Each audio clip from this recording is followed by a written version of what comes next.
Another mass shooting in the United States. This is Undiluted News. Mikey Bones reporting.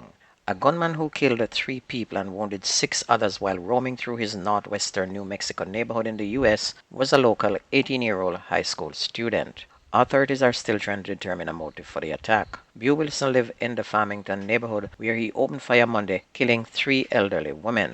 Witnesses and police said that Wilson walked through the neighborhood spraying bullets until police arrived at the scene within minutes and shot and killed him.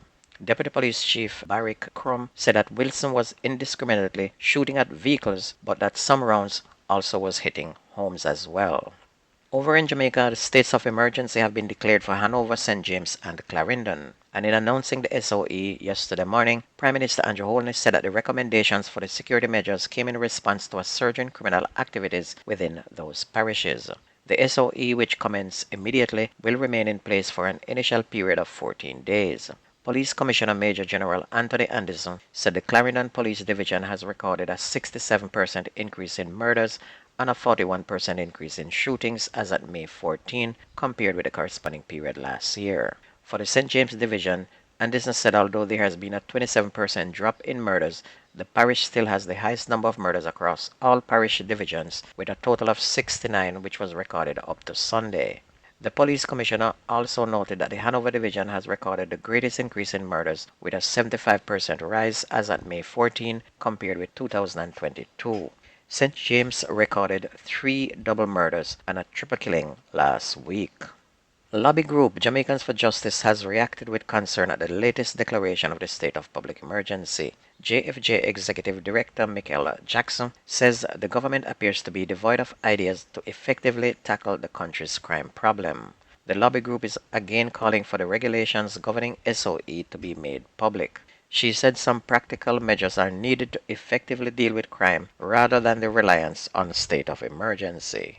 There has been an increase in murders in the St. Anne Police Division compared to last year, despite statistics showing an overall reduction in crime. Senior Superintendent Dwight Powell, head of the St. Anne Police Division, said there has been a 27% reduction in criminal activity in the parish up to May 11. But since the start of the year, there have been 25 murders when compared to 16 for the corresponding period last year. He said we are showing an increase of 9 murders or 53% in that index he outlined. The senior cop said that many of the murders have resulted from domestic violence.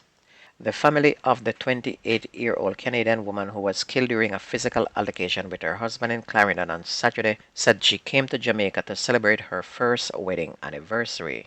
Jada Pauline Whitehead arrived in Jamaica on April 30. Miss Whitehead died at hospital on Saturday, May 13, a day after she was involved in a physical altercation with her husband, and he's to be questioned in relation to her death.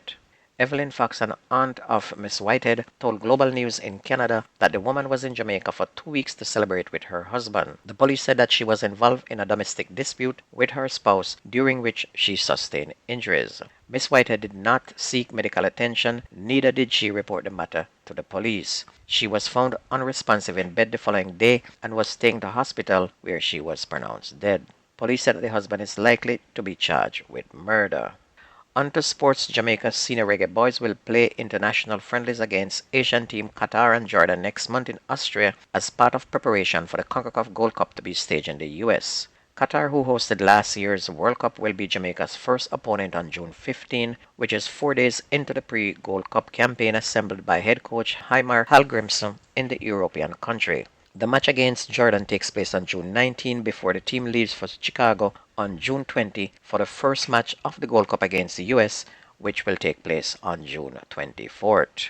On to track and field. 5-time World 100 meters champion Shelly-Ann Fraser-Pryce is now in Italy to seek treatment for a knee injury which forced her to withdraw from the Cape Keno Classic, which was set for Saturday in Nairobi in Kenya. Fraser-Pryce was slated to open her season at the meet in the 100 meters, where she was expected to face the likes of American Tawanisha Terry. Cape Keno Classic director Barnabas Corey said that Fraser-Pryce suffered a knee injury during training at Nairobi's stadium. He added that she was undergoing treatment in Milan and voiced hope that she would be fit for the World Championship, which will take place this August. Jamaica's 2011 World 100 meters champion Johan Blake will line up in a stellar field in the men's 100 meters at the Rabat Diamond League meet in Morocco on May 28. Blake, who is the joint second fastest man ever over 100 meters at 9.69 seconds, will face the likes of reigning world champion Fred Curley of the USA and reigning Olympic champion Marcel Jacobs of Italy. The field will also include 2022 World Championship bronze medalist Trayvon Bromell, Olympic 200 meters champion Anjay Grass, African record holder Ferdinand Omayala, reigning world under-20 champion and record holder Letsil Tebogo of Botswana, and top South African sprinter Akani Simbine. And this will be Blake's first 100-meter run of this season. NBA last night in the Western Championship, Denver Nuggets squeezed out a close 132-126 win over the LA Lakers.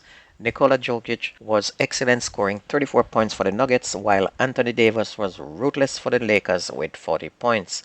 However, the game that we are awaiting is going to be taking place tonight when the Miami Heat will clash with the Boston Celtics. The Celtic is the runaway favorite and is expected to win, but the Heat is very unpredictable and could well be up 1-0 and shock the pundits tonight. And of course, we're rooting for the Heat. And if you ever miss the news on this radio station, please go to YouTube, type in Jamaican Undiluted News, listen, like, share, and subscribe to keep it going. My name is Mikey Bones. Have a wonderful day. I gone.